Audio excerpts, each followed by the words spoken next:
Can y'all hear me okay?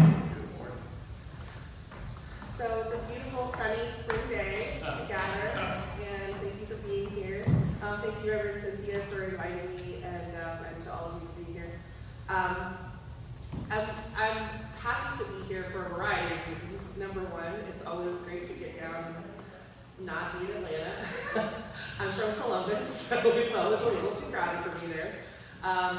But also because whether you realized it or not, the story that y'all have been navigating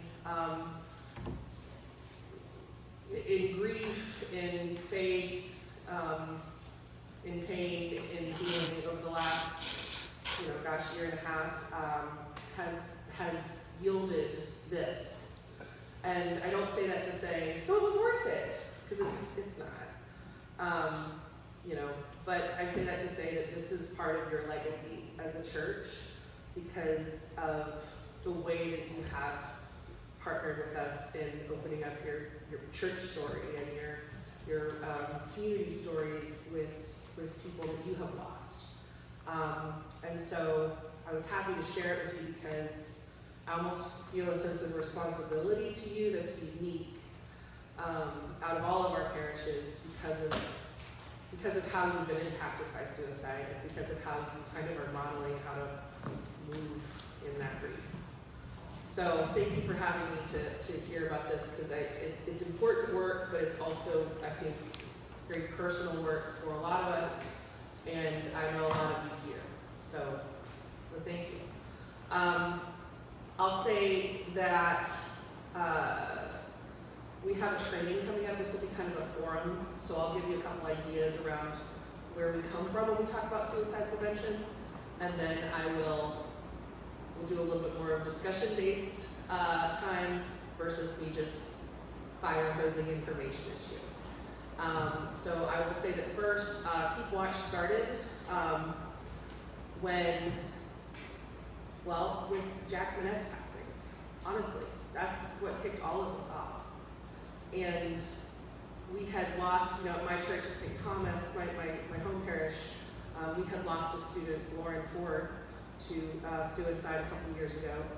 So we were kind of reeling from that and figuring that out. I know St. Peter's Rome lost a clergy person, Melissa. And so it's kind of in the ether. I think a lot of us obviously have been impacted. But I remember calling Bishop Wright when I found out about Jack's passing, and I didn't know Jack, just to be clear. I was brand new in my job. I'd heard amazing things. I knew Ellie a little bit, but it's just heartbreaking whether you know someone or not. So I called Bishop to tell him, and I just remember him going, my God, my God. And I share that because there's a lot of gospel parallel in this work, and I just think of Christ on the cross in that pain, and that just like, this is not how things should be. My God, why have you forsaken me? Obviously, we weren't on a cross of any kind, but just that sense of reality is so painful that sometimes when you hear about something like that, you just say, my God, and you sit with it. And so we did. And in the next few minutes, what came out of that silence was this conversation where we said we have to raise the floor on what we all know about suicide and what we all know about preventing suicide. And Bishop Wright didn't know this at the time, but I had my own personal story with suicide. So I grew up in the Southern Baptist Church, and then I felt called to ministry in a way that church couldn't support. And I was kind of moving away from the culture and the theology of it anyway, so I went full non-denominational. I got hired at this, fancy mega church in Seattle, and I was like an associate there, and I was a pastor there for about a little over a decade. And then I was doing my own work in therapy. Oh, P.S. I'm going to share a lot here, and I'm very comfortable, but if you're not, that's okay.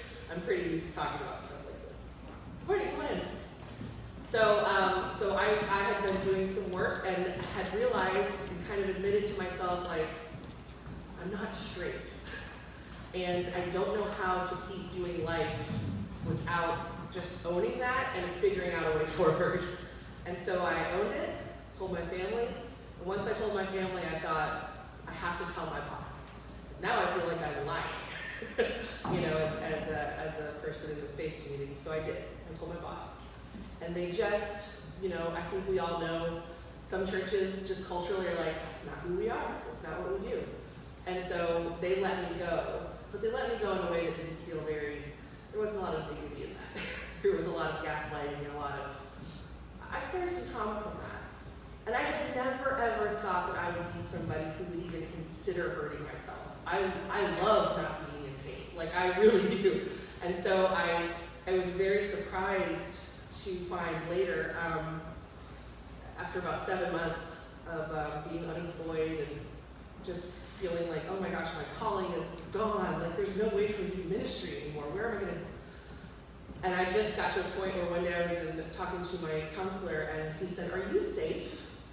And I remember going like, sure. And he said, no, what I mean is, are you thinking about hurting yourself? Are you thinking about ending your life? And in that moment, I remember going like, I'm just gonna lie, because I don't feel like having this conversation. But I also had this weird little survival voice that kind of said, well, you know, he can't like tie you to a post and keep you here. Like, you're still an adult, you can walk out of here and make your own choices. Maybe it would feel good to be honest with him. And so I was. And that turned into this very emotional conversation on my end. He was a professional. That culminated with, I went and stayed in the hospital. And I was there for a couple days. And it was, I remember going, no one can ever know. Like, I'm getting help here, but no one can ever know. I'll never work at a church again. Who wants a pastor or, you know, any kind of faith leader who's crazy? Like, I can never tell anybody. In fact, when I was there, the only person who knew was my counselor. The person who watched my dog thought I was just going camping, you know, without my dog. But I kept it a secret until we started working on this. And I realized that I couldn't keep it a secret anymore, because as we were writing this book, Keep Watch, and we're talking about suicide, I was kind of in parallel working through my own shame around that period of my life. And so when I say this is personal, and I'm doing really well, sorry, I just want to make sure I'm okay. I think sometimes we're worried that when we share, everyone's going to feel like, I got to take care of you now. And so I'm always like, I'm good, I have a great community, I'm a wonderful therapist, we're good. But I share that to tell you that I'm not speaking at this academically, although there's a lot of academic research in this. This is a very personal story. And so we have that in common in the ways that we have been personally impacted by this pain of suicide. And so I just feel very strongly about being here. Keep Watch comes from this Compline prayer. As we were working on the book, we really wanted this to be something grounded in Episcopal theology. And this is one of my favorite prayers. It's so beautiful. I think it's one of the most beautiful prayers anywhere. Keep watch, dear Lord, was such a powerful picture, because keeping watch evokes something more than like just, you know, be with me in pain. Keep watch feels like a job. Keep watch is like I'm the watchman on the wall. I'm keeping people safe. And that really stuck with me. And it also is informed by this. Oh, look, it's formatted perfectly. In this story from Jesus in Gethsemane. And I remember thinking the words keep watch once I read that prayer in this context, and the words keep watch, I'm like, keep watch, keep watch, keep watch. And then this other story with the words keep watch kind of popped into my head, and I thought, oh my gosh, even Jesus knows what it's like to just have no one to talk to.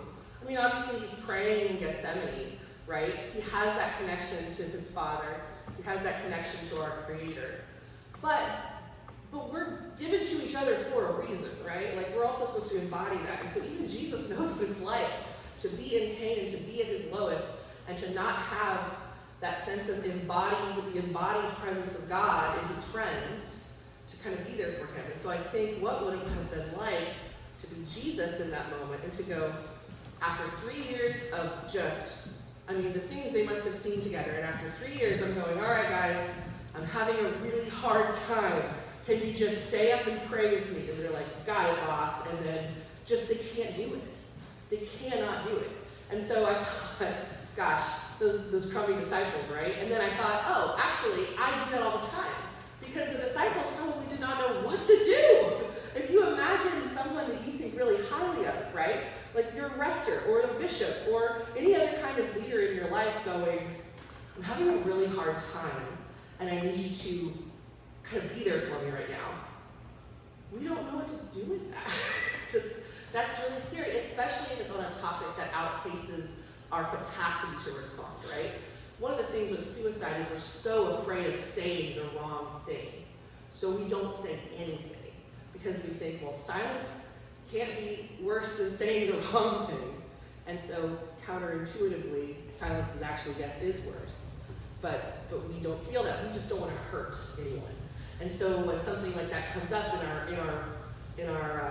field of vision, we go, oh gosh, that's awful, but I'm not even qualified. Like someone more qualified will step into this situation and help. And so when we talk about kind of the apathy of the disciples and identifying with that, I say that with some compassion. It's not apathy of not caring. It's the overwhelm of just not knowing where to start, where to begin, what to say. And so when we talk about these stories of keeping watch, there are some very common themes you'll see both in the scripture we use and in the stories we talk about in a contemporary way. So to keep watch means to keep, it's stylized this way because we want to say keep, which is to be stubbornly faithful to the work of suicide prevention, and watch, to remain awake to the needs of those around us. And when I say that, when we talk to, we're kind of getting rolling with these forums, they're still fairly new. I want to be really careful to say this. When we're talking about congregational suicide prevention, this is not about let me or someone come in and tell you what's wrong with your church. Every church has this issue. So it's not your church, like, oh, you're just a bad, it's not that at all. And it's a result of the culture we swim in outside of the church. So it's not like we at the church have invented a way to not talk about suicide. Where do you talk about it? Outside of a therapist's office, right? Like, where do we have these conversations? So this isn't a, let's do a to-do list for how we can fix the problems in each of our communities. It is, let's talk about what this can look like, and then let's look at the garden of our own parish, of our own town, of our own faith community, and go, okay, what are we growing here? What can we do differently? What can we weed? What can we trim back? Maybe you just go, I don't know what to do with that, but how can we heal? So these are the questions that I would really like to evoke, and I just want to make sure I say that because I don't want you to feel like I'm trying to, Reverend Cynthia knows, like, y'all do so much already. But there's so much to do week to week, just to serve the congregation and the community. So the last thing we want to do is go, and one more thing, now you have to be experts in this. So I promise we're going to walk through it together, but it's what I hope it is it's just a strategizing of what you're already doing, not a whole new layer on top of what your work is. I'm not going to spend a lot of time on these slides just because it is more of a forum, but I do want to share this with you. Sometimes when we talk about some of these statistics, especially when we start to see things like LGBTQ+, or Black Americans, or identities that get thrown around in the news a lot, we can kind of feel ourselves retreating to our team quarters politically. I just want to say, this has nothing to do with that. This is just saying, these are, for whatever reason, and you can get into that, these are high-risk groups, and how can the church engage them, right? So we have a lot of LGBTQ+ youth that are at high risk of suicide. There are a lot of reasons for that. Case by case, trends show that a lot of it has to do with this sense of, I just don't have anywhere to belong at the moment. And the same as you'll see through here, you'll see that we're going to talk about some trends of people who feel like they don't belong. And the church certainly can be part of that. Hey, Augustine, we're not going to talk about you right now. But I'm going to share that one of the misconceptions that we have as Christians is that And I'm going to say this, and you can disagree with me, okay? So this is not me issuing an edict. I'll say that, by and large, the idea of suicide being a sin, you can trace that back to a very specific writing, which is of St. Augustine, when he wrote about how the sixth commandment of thou shalt not kill is actually now is a sin, so you can't kill anybody, including yourself. That makes it a sin. I think you could argue that, so I'm not saying like that's completely off base, but I am saying like it kind of doesn't matter, right? If we come at it from saying this is a sin, that is going to inform our posture and how we talk to people about suicide. And so to offer an alternative viewpoint, there's nowhere in Scripture that explicitly condemns it. And the taboo that arose around suicide really gains momentum in medieval Western Europe, right? And it's because it gets kind of tied into property law in a weird way. So like a feudal lord would be like, all of these serfs are working my land, and that one died and took his own life. Well, now I'm down one serf to work my land, and I want to be compensated. So I want to prevent people from doing that because I want the labor. But if they do that, I want to make sure that there's like some sort of incentive to not do that. So I'll just take all of their stuff if that's how they die. And that kind of got woven into the culture until now we get to the 1800s, and it's like, you just don't talk about it, you don't do it. It's like the worst thing you can ever, morally approach. And again, I think the pain that comes from it makes a good case for that. But again, I think we have to be willing to let go of some of these narratives we have around it in order to meet people where they are in a way that's effective. And so we see with the dawn of medicine, modern medicine, psychotherapy, psychoanalysis, whatever.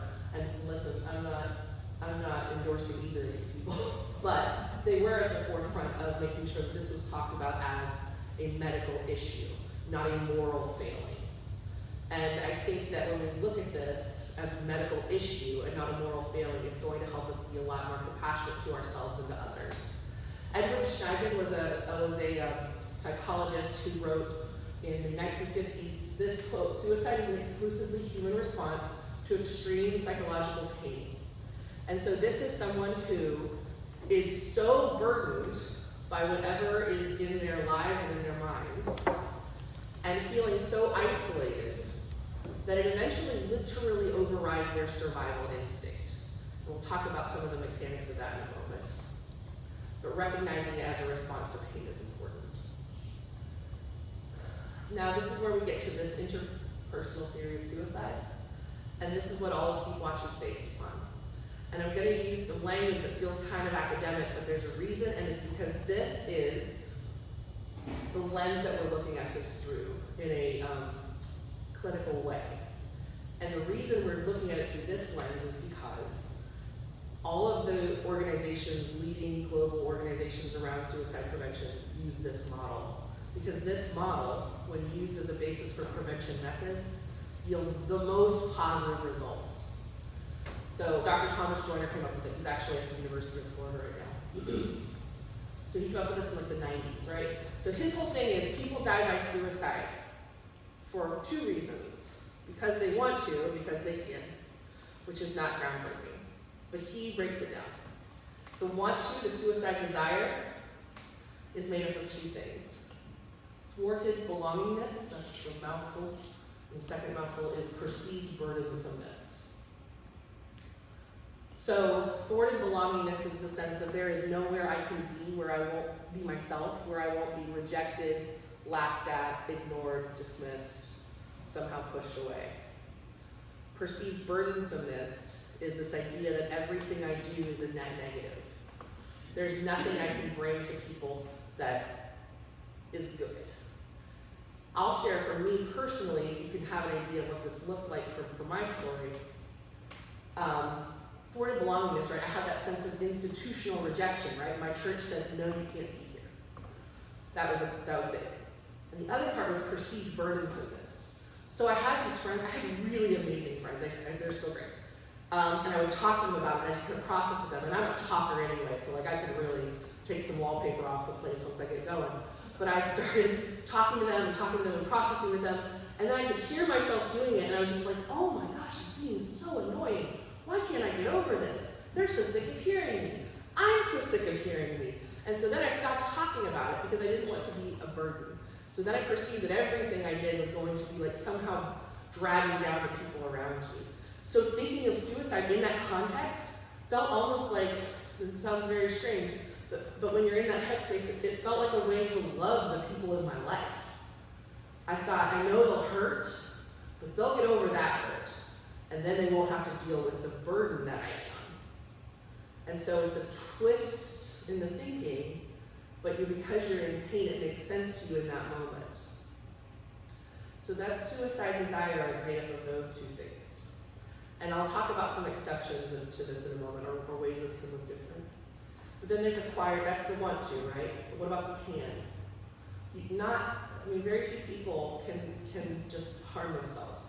We are laden with this survival instinct, right? So that's why we flinch away from hot things, and why we don't, cross the street with our eyes closed. Like, there's a survival instinct there. But for this, you have to get to a point where you override this. And what this does, acquired capability is what that's called. You acquire the capability to do something to yourself like that. And this can look a lot of different ways. This can look like, I served in Afghanistan, and so my exposure to violence kind of has numbed me to the survival exercise anyway, right? I'm familiar with it, it doesn't take me out. That can be acquired capability. It can also be someone who's, rates of suicide for people who are in their 70s and up is really high. And acquired capability there could look like maybe you're someone whose wife has a terminal illness and is in hospice care in your home. Well, that's how my grandmother went, right? Having a big hospital bed in your house, that sense of that reminder of constant mortality, that can be acquired capability for the surviving spouse. So it's not like it looks one way. It can be a lot of different things. For teenagers, particularly teenagers with ADHD, of which I was one, another factor in this that's not up here is impulsivity. Because it's harder when your brain is not fully formed to imagine that things will get better in the future. And your pain can seem to really fill the whole world. And because you're not able to game out the future in that same way, it can feel like this is the only response. So there are some different factors that go into that. But these three things are what drive someone's desire and ability to die by suicide. You'll notice I'm saying die by suicide and not commit suicide. I'm saying that on purpose, and it's to destigmatize this. When else do we use the word commit? We use it before bad things like crimes and adultery. Like, we don't, it's not like, I committed an act of charity today. It's like, oh, that's really only one use for that. So this is what goes into that. We do this one, and I think one or two more slides, and then we're going to open it up in just in time. Okay. So very quickly, this is what this can look like, and if you love Venn diagrams, and this is the slide for you. So toward belongingness, nobody really knows me. I'll never fit in. Connection always leads to rejection. That's really important. If I try to connect, there's always that thing of like, reach out to somebody if you're feeling like this. But if you're in that headspace, you're like, why would I do it? I'll just get rejected. That might not be true, but that's the headspace. I'm lonely, nobody would understand, I'm all I have. Perceived burdensomeness, they'd be better off. I feel too needy. I don't want to bother anyone. All I do is take an acquired capability. I've rehearsed, I've made a plan, I've fantasized, I've attempted. When you have any two of those things, you have risk. When you really start the red flags pop up is when you get to that middle where all three are kind of building to a threshold. So what do we do about this? First is to understand that what is a fact and what isn't a fact. And again, I apologize for the formatting here. Because the myth is that asking directly about suicide when you sense someone is in trouble is going to give them the idea, so don't do it. Don't say the word. You don't want to have that on their radar. But it's safe. And I guarantee you if they're in a bad space, you're not going to give them the idea. It's probably already in there. They're probably just going to be relieved that someone named it. People who have thoughts of suicide don't want to talk about it. That can be true. But a lot of times it's hard to tell because are we really giving them a space to talk about it? Or are we giving them an invitation to talk about it? And it has been proven to reduce suicide to talk about it, not increase it. And then avoid asking directly, because if I say yes, if they say yes, I can't help them. That's where I've come from. I'm like, if they tell me yeah, I'm gonna be like, thank you for sharing. I'm gonna go find an adult and have that sense of love. But if they're telling you, they already trust you. And so I give you these two things to say it's safe, right? You're not going to do harm by bringing it up. Particularly if you bring it up in a way that's non-judgmental, right? You're curious. Are you safe? Tell me more about that. And not, you're not thinking about this, are you? Because that's not a great invitation, right? That's where we bring our own fear into it. And now they're like, well, I'm not telling them. That's going to make them feel worse. All right. We need to challenge stigmas as the church. And that sounds really easy. It sounds like I'm just going to say, challenge stigmas. All right, have a wonderful Sunday. Thank you for having me. Challenging stigmas, though, means that we're individually doing our own work and that we're bringing that work into the conversations with the people around us. And so that means that if my name's, Mary Sue, apologize if anyone here is named Mary Sue, but if my name is Mary Sue and I feel nervous about this kind of work, then that's an invitation for me to go, why am I nervous about this work? What do I believe about this? You don't even have to necessarily change your beliefs, but just kind of explore what those are and name them. Because until we do that, these conversations are always going to be held in whispers. And the disconnect, and I'll say this from having lost 2 people in my life to suicide, the disconnect between the whispers of the actual conversation and the screaming pain of holding that grief, that disconnect made me feel crazy. Because I just wanted to cry and talk about it and wonder what happened. Not in a way that was macabre or morbid or disrespectful, but just to go, I didn't know where to do that. And I don't think anyone else did either. So normalize conversation around mental health and suicide. Don't get it wrong. It's okay. We're not all clinical counselors in here. Just have the conversation. Talk about what you do for yourself. Talk about how you take care of yourself. If you have a platform of any kind, whether that's social media or just with your friends and people in your life, talk about mental hygiene. You don't have to share your stuff. You can just talk about it in general. But naming it is the way to really start doing this. And I'm not even, like I said, after the slide, I don't even have a ton of stuff to give you. I'm just saying that this is where we start having the conversation. So in the book, and we're going to do, you'll see on your table, you have a flyer here that Julie Gross has made. Julie and Appleton and Lori Manette have made possible through Appleton a training for suicide prevention for congregations, and that'll be April 29th, about a month from now.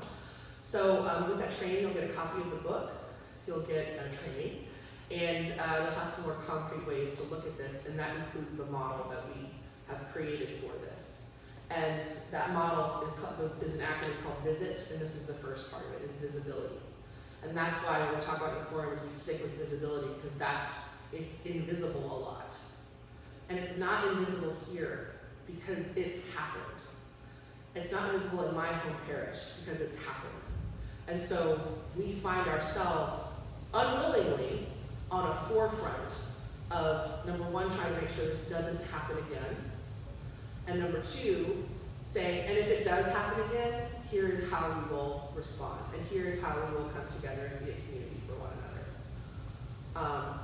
But it comes down to visibility, and visibility starts with making us visible to ourselves, looking in the mirror and going, all right, what do I think about this? Do I think it's a sin? And so when I hear that, someone has died that way, I don't want to talk about it because I don't have a way to talk about it that doesn't sound like I'm, well, that was wrong, they shouldn't have done that, right? Maybe that's why. Okay, that's fair.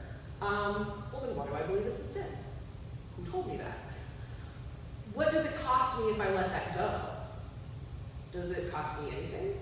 Does it only benefit the care that I'm able to give?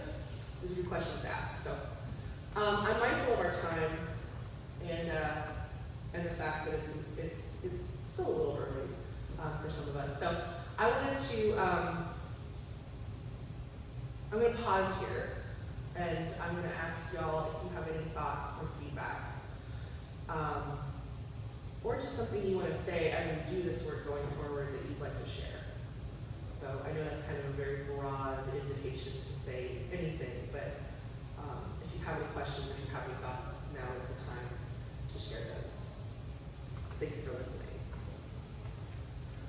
Anyone? Thank you. I love church morning clapping. We're all waking up, so good thank you. Anyone have any questions? I have a comment, and that is that you alluded to it when you talked about the fact that 5th century and 15th century church and Christianity, that it was a sin to commit suicide or even consider it. Yeah. It means that has held over. I think that most of us as a kid, we go, you don't commit suicide. It's a mortal sin. I don't know what that Oh, means. yeah. You know, what a mortal sin is versus so church is kind of like the last place in the world I would ever consider getting, some sort of comfort or some sort of counseling. Yeah. Because of that, and I think that's one of the things that, as an image, all churches have to overcome that. This, in order to be a welcoming place, to make any of this happen. I agree with that. Thank you for sharing. Perfect. I'm wondering about the issue of anniversary, because that's, for Steve, it was Jack's 10-month anniversary that he chose to take his life, and he wasn't talking about his pain. We had no idea he was in that kind of risk, because he was always so, bubbly around us. Yeah, that's a really good question. So how do you know when it's time to say we need to get you some help if they're not sharing with us? Yeah, that's a really good question, and it actually brings up something that I should have said. So thank you for setting me up perfectly. How do you know when to go? You need help if they're not sharing. This is the hardest part of this. Is that suicide prevention work will not prevent every suicide. It won't. It should. The world of should would be a better place. It won't. There are people who, that's their choice. And so then you go, okay. And particularly with people and young people who you go, that's the last person. They're fun, they're funny, they're popular, I'm an extrovert. I manage my social anxiety a lot by being more friendly and more jokey and a lot of times that hides a multitude of things that I go, I'm burdened with this. And so I would say that two things. The best thing you can do, I think, and this is based on data, it's not just I think, is having these conversations in a way that if someone is thinking about that, they go, oh, this is a place where we can say the word suicide without people shh. Because that's going to make it more likely for someone, whoever they are, to go, okay. And I say that saying every church and most other places don't do that well. So it's not a Christ Church problem. It's a human problem. So when it comes to anniversary and things like that, y'all are really connected to one another, and I even, Element had shared how much, her family's appreciated your leadership and the community in that. And so it sounds like y'all are already having the conversations, which was good, So I can't give like a one size fits all for that, other than just checking in with each other and see how you feel about what should this look like. How do we honor his life? You know, how do we honor who he was without letting this be the headline of what happened, and going from there. I think that conversation is really powerful, and I think having that conversation is a win, because again, a lot of places don't have it. They just don't know how. Well, and one thing we struggled with was, you know, we thought about planting a tree in his honor or that kind of thing. And one of the things that was then fed back to us, well, was that it kind of, we don't want to glorify suicide. Mm-hmm. And so we want to make it a safe place to have a conversation. Mm-hmm. But so there was all of that. That's a really good point, right? Like, we don't want to look like we're putting a big golden beautiful frame on something so painful. I think that's really a valid question. I honestly go, what the family thinks is what I would go with, and I would also say no one is glorifying it. Like, and I think that fear of glorifying it is a fear of it happening again. And that's really valid, particularly after the year and a half y'all have had. The domino effect. Yeah, so I think if you frame it as a piece of visibility, like, we don't want to sweep that away. It's painful, but it's gonna be more painful if we can't go, this is our line in the sand, this was the point in our history where we said we have to start talking about this. And so if a tree can help be that visibility, you know, and it's a way to say, like, we're honoring his life, you know, we're not honoring a way of dying or a way of self-medicating with pain. We're honoring this young man's life. And the same way we want to honor the lives of everybody who is in a space where they feel like they don't belong. They are a burden, and they no longer have that sense of, I need to stay here. That's my gut. But I think the beauty and the weight of this work is that that's y'all's conversation, which I'm always like happy to hear about. And so that makes sense to me, though, that conversation y'all are having. It'd be weird if that didn't come up, I think. Because again, it's just such a, one is already too many, and so to deal with the grief that y'all are having to do in parallel, I don't know, we're praying for you, for whatever that means to you. We're praying for you.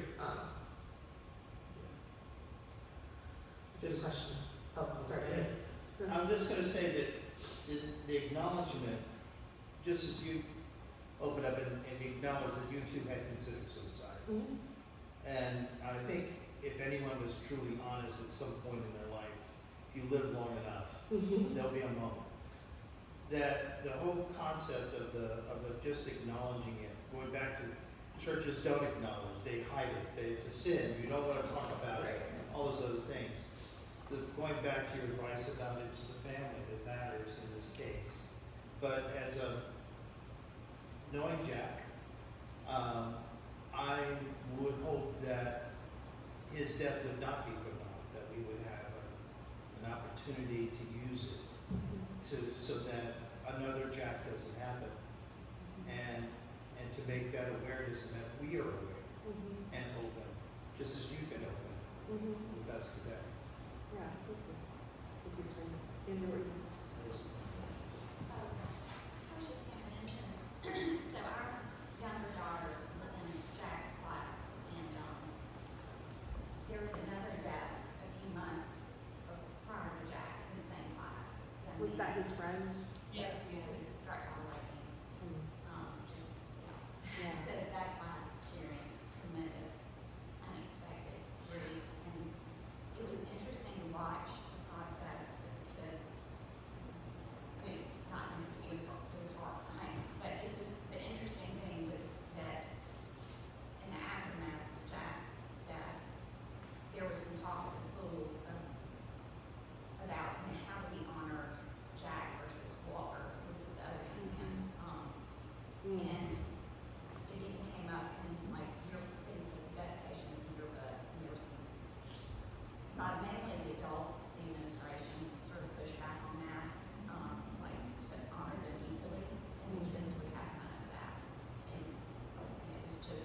So they did not want to honor them No. either? Right, I mean. Was it the adults that didn't want it? The adults, right. Yeah, that's what I The kids thought. were very much, oh, absolutely, we look at this the same. Mm-hmm. You know, I mean, we're gonna honor Jack the same way. Mhm. Walker, never a question Yeah. in their mind. That may be part of the reason that headmaster's not there anymore. Mm. He didn't handle it well. Oh, really? Yeah, that's, oh. So- Which, and I mean, compassion in that too, because I'm like, that's a heavy. What's interesting about that is I think it highlights the water all of this swims in, which, two things, as we're the church. First is the American culture around mental health that we just all live in, right? And there are little pockets where it's different, right? In Seattle, everyone's in therapy. In Atlanta, everyone's in therapy. In Columbus, no one's in therapy. Like, you know, there's a sense, or no one tells you they're in therapy. And yet there are employed therapists, so some of the math ain't math in there. But, you know, America, for better or worse, and has yielded great things and yielded some not so great things, is a culture of producers. We make stuff, we work hard, we pull ourselves up by our bootstraps and like, get in there, and whatever. Now I'm turning into my dad. But like,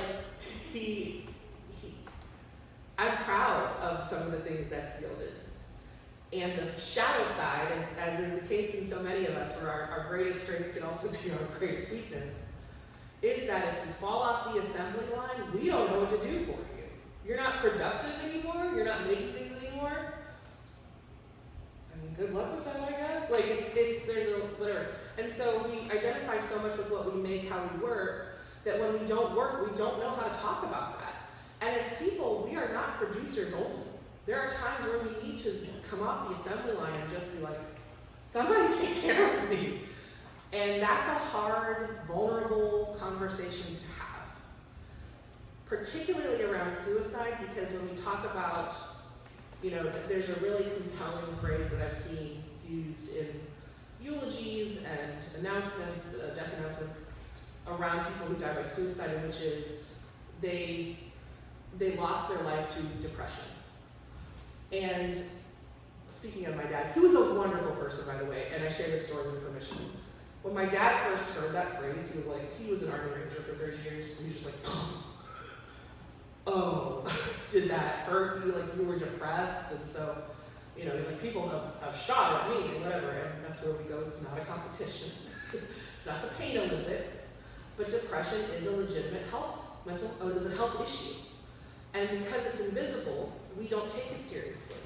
And so that I think I'm saying all this to say, so then when we have these two tragic deaths of these two young men, we go, well, this one weighs more because he didn't choose it. Not looking at the fact that the person who chose it had a lot going on that was invisible.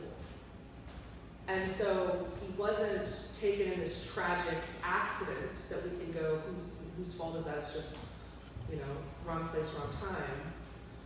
And so therefore we can kind of come at it a little differently. And I think that's the problem, because we separate it. And the human mind is not a, you know, it's not a P.O. box with all these little, like, well, now we take this over here, and it can be, it shouldn't be, where we take this kind of deck and we put it over here, and this is how we grieve this one. And then this goes over here, and this is how we grieve this one. It's like, no. And I think the kids are leading the way in that, to go, it all hurts. And both of them mattered. And so why wouldn't we? And I think that what you're saying pulls into relief, throws into relief a lot of those invisible conceptions we have around mental health and suicide. And that's how it manifests, this unequal, like, so anyway. Well, I want to say thank you. You can take more questions. I just have to go get ready. You gotta go do But I'm so something. grateful that you came. Thank you so much, Reverend Cynthia. We'll see you in church. Okay. Yes.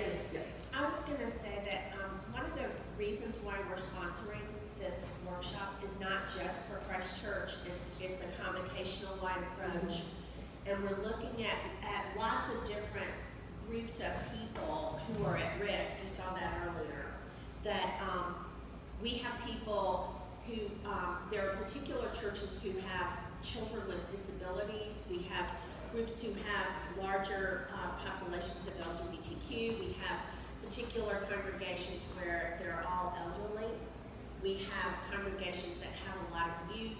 We have Appleton sponsors 2 campus ministry programs. So there's all these different groups.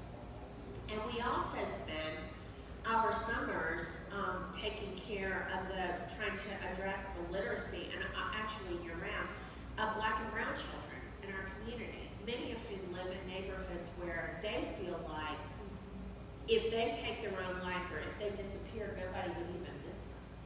You know, there's not even someone to warn them. That whole idea of thwarted belongingness is part of what drove me to do this, is that there are so many different groups. I mean, obviously, Jack was the kickoff to this, and Steve and all of that, but that opens the door to the larger questions of, this is something we all need to be addressing. So whether you want to be a member of a suicide team or you just want to learn more about it, please think about signing up for this, because it's got a lot of information. Yeah, I'm really excited. Presiding bishop was here in our diocese on Wednesday, and I'm nothing if not an opportunist. So we got to talk about it, and there's a mental health task force that Tammy Collett, actually St. Francis Macon, is on, that came out of General Convention, and so they're looking at this to get it into parish hands. So this is becoming a bigger deal than I anticipated, faster than I anticipated. And so to be able to keep our diocese on the cutting edge of that, I mean, other dioceses are watching, because there's nothing like this out there. This conversation is new, and so when we kind of look around and go, I don't know how to do this, that's where we're starting, you know? So the good news is the church is positioned so well to have an impact, because the things the church does at its best are naturally preventative for suicide. Offering belonging, taking up other people's burdens, you know, affirming the value of life. We're not called to do anything different here. We're just going to go get a little strategic with it, because we want to make sure that we're expressing that to the people who need to hear it most. 2 quick things about visibility. We have a youth commission, you know, through the diocese, and that's kind of our youth leadership body. And I started in August 2021. And this is it's about half and half my straight kids, and then my like alphabet soup kids, which I can say, I think. And I remember one of my friends who was a gay priest here in the diocese was like, is that group getting a little too gay? Should we maybe like pump the brakes on that? And I said, this is who showed up. This is who came. We said we need youth to lead in the church, and this is who applied. I'm not turning them away because of a letter by their identity. So that's one thing. And I tell every church, I'm like, look, I know that in Columbus and in Macon and in other places, it is hard to have that conversation sometimes. But I'm always like, send them to me. if you don't know what to do with them, I'll send them to me. Because we have a trans kid on Youth Commission who said, I tried to take my own life, I stopped going to church, I saw that you were there, and you were gay, so I thought, maybe she'll be nice to me. And I was, not because I'm like that, but just because, and now this person has a spot where they belong. That's not like, so pat me on the back, that's just saying like there was a representation thing, they felt like, okay, I could maybe be safe there, they found some safety there. The second thing, we started in all of our Camp Michael retreats pulling in a mental health component, because we want to start normalizing these conversations when it comes to faith. And so for DYC in January, we did an exercise with the kids, and I had them go off by kind of semi-privately on campus, and I gave them 3 note cards and 3 questions, and I said, answer these anonymously. And the first question was, when do you feel the most loved and why? The second one was, what do you wish your friends and family knew about you? And the third one was, if Jesus were to walk a normal day in your life, what are the kinds of feelings he would feel? And we got a ton of responses back there, just overwhelming. And some were like, Jesus would feel really happy and I'm eating over. And some was like, Jesus would hate himself because I hate myself. And they were anonymous, but then there were kids who disclosed because we had done our small group leaders, we'd given them this prevention training, our youth. And after that exercise, one of our small group leaders, who's a high school junior, said, one of my students told me that she is thinking about hurting herself. And she said, I could tell you, whatever. So then we have this conversation with her, we have this conversation with her parents, and she's getting some help. Now, I don't know what the future holds for this young woman. I pray that it holds a lot of really wonderful things. But it's whatever happens in the future, that was a catch point where we had the conversation and someone disclosed, and we knew what to do with it. That's all we're trying to do here, is go create lots and lots and lots of catch points where someone can go, I can talk about this here. And then when they talk to someone about it here, that person goes, oh, it's not my job to be the counselor, therapist, EMT, whatever. All I have to do is sit here, keep watch with them, and kind of get them to the next point of who can help them be their best self. And like I said, the church is perfectly positioned to do that. And I share those two things to say that visibility works. We've been doing this for a couple months and we've already seen some stories of people talking. And people are hurting right now. They always are since the dawn of time, but we're in a weird spot. So creating those catch points is going to be very, very helpful. So I hope you'll come to the training and encourage others to do so. There's a $15 fee, but I can speak for Julie and myself saying don't let that be a barrier to anybody. Right, just call. Just call. So yeah, but we're excited to, like I said, be on the cutting edge of this. And presiding bishop was like, well, y'all have been working. It's like, we have. So I'm really proud that all of us, but again, because this is a Christ Church story of where we started this, gets to be a part of this work that is beginning to impact the global church in a matter of months. And so I hope you're proud of that, even though it's a strange pride, because it's like, great, we're hurting. Woo, thanks for the shout out. But you're leading the way just by breathing. So please know that you have our support, and that if there's anything we can do to continue to partner with you in that, I'll do it. So thank you for being here and coming. And I know we have to head over to church, but it was really good to be here with you this morning. So thank you.